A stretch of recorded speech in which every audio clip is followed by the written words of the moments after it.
What's up, guys? Matt Brown here for lineups.com. Let's go to Thursday night football. Commanders and the Packers. Fun game between two teams that certainly have a lot to prove, as the Packers have become the favorite in that division, one of the favorites to win the NFC and to win the whole thing after the acquisition of Parsons, and certainly the way that they have looked in week number one. And then the Commanders, a team that a lot of people liked heading into the season, see if they can live up to expectations. Here we see them on the road at Green Bay. This is sitting 3.5 as we sit right now out there in the market. If we are looking, we'll go ahead and just blend these for you. Anywhere from 47.5 to 48.5 out there in the market right now as far as the total goes. Again, Washington getting to head up to Green Bay in good weather, so not worried about that this time of year. Of course, that will be a big concern of ours as we get closer to the winter actually rolling into town. A reminder here, early on in the season, guys, we're not pushing our bets. We're not going crazy with our bets. We are trying to figure out who these teams are, by and large. And so, while we think we have an idea of some of these teams, as I think week one let us know, we don't know as much as we thought we did heading into the season about some of these teams. And so I think these two teams are probably in that bucket.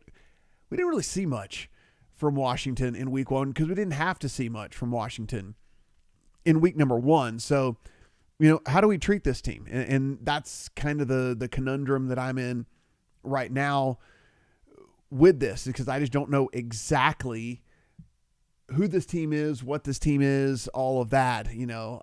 With the Packers, we saw some good for sure.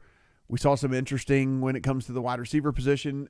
It is just, if you want to hate betting props, like it's receiving props specifically, welcome to the Green Bay Packers. The prop numbers on all the receivers are basically set at the exact same number. And it's just, good luck on picking who is a receiver that week. The obvious answer there is, since we don't really know who's going to be the featured wide receiver for this team on a week-to-week basis, is pick one that you like, and then bet an alt, because they're likely to go way over the number, because they're all kind of set in that like high 30s, low 40s in there. So that would be my recommendation, at least on the Green Bay side of things from a prop perspective. As far as the side goes, I have a pretty good lean to the 3.5 on this one, mainly because we are in a real interesting situation with Green Bay, in which two of their starting offensive linemen are questionable for this. And they're like to the point where they're saying this is going to go right up to game time. So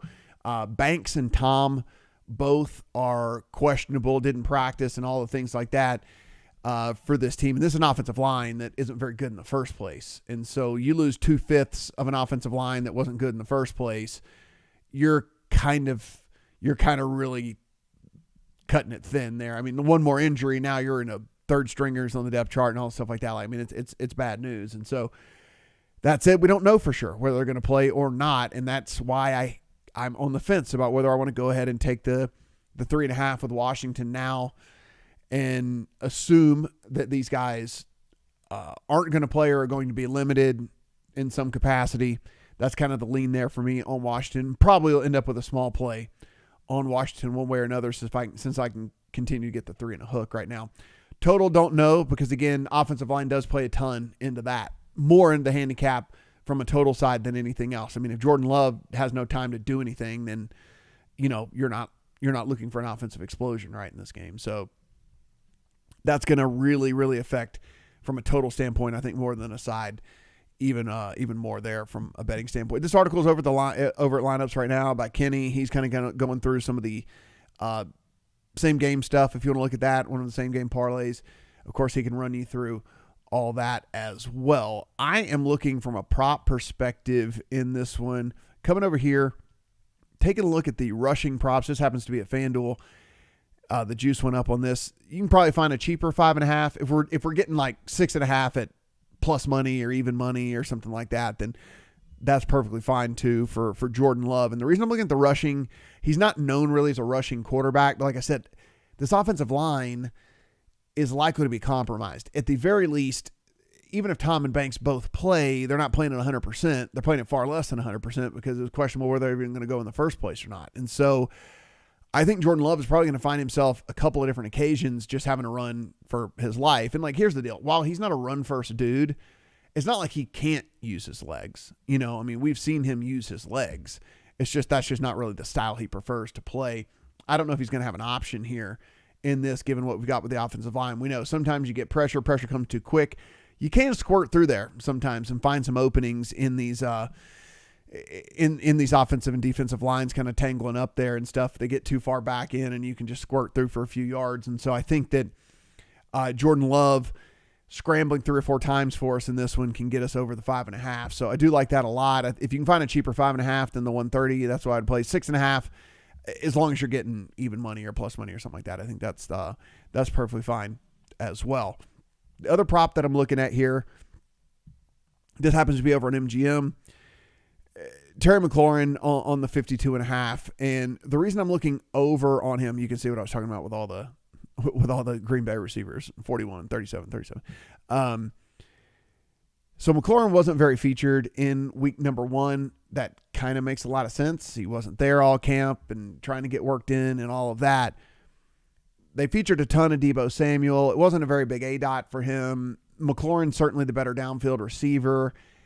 Jaden Daniels throws an unbelievably awesome deep ball. There's all of that to go into this. And plus, I think you just kind of get to a point where he's definitely your number 1 dude, and you just start to get him a little bit more involved. The thing that I like about this is he's not priced as a wide receiver 1 here because 1, what we got, the results that we got out of him in week number 1, and 2, the results we got out of Deebo Samuel in week number 1. So we're getting a discount here on McLaurin, in my opinion, by about 10 yards.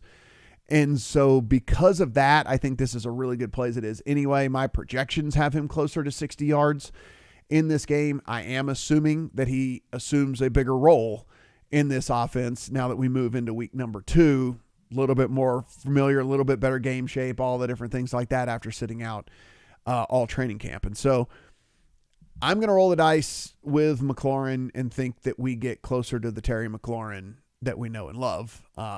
So looking at that, if that were not the case and you don't think that that's the case, then Deebo's a great play. And maybe it's not even the yardage on Deebo. Maybe it's just more the receptions on Deebo, because we know they just try to kind of get the ball in his hands. Oh, someone else is thinking the same thing. Holy hell, minus 150 on the 4.5. But maybe you can find a better number than that. But yeah, they just try to get him the ball, and because they want him to do what he does after the catch. And so he's a more interesting for my end on a receptions basis than he is on a yardage basis, but we're not going to pay 150. So it would either be the 50.5 or pass. We're not paying 150 on 4.5 receptions.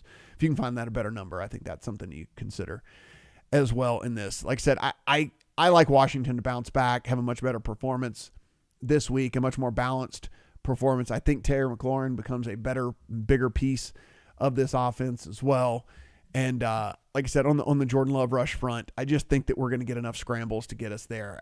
This offensive line, even if both go, they're compromised, and there's likely a chance that one or both don't go, in this one being on the short week and all. So Jordan Love on the over on the rushing yards, Terry McLaurin. And again, if you want to play Deebo from a reception standpoint, if you can find a more palatable juice, I think that is good as well. Guys, go in, check out all of the stuff over here at the at lineups. We have not only this article, but you can see we got some anytime touchdown articles and things like that. So go in. If you haven't done so on this page, hit that subscribe button. Let us know how you're playing this one down below. What do you think of the Commanders and Packers? What do you think of them early on in the season? Did you like what you saw out of the Commanders last week? I was neutral on what I saw, and I think everybody loved what they saw out of the Packers. You can tell in the betting markets as their futures odds on the move very rapidly there.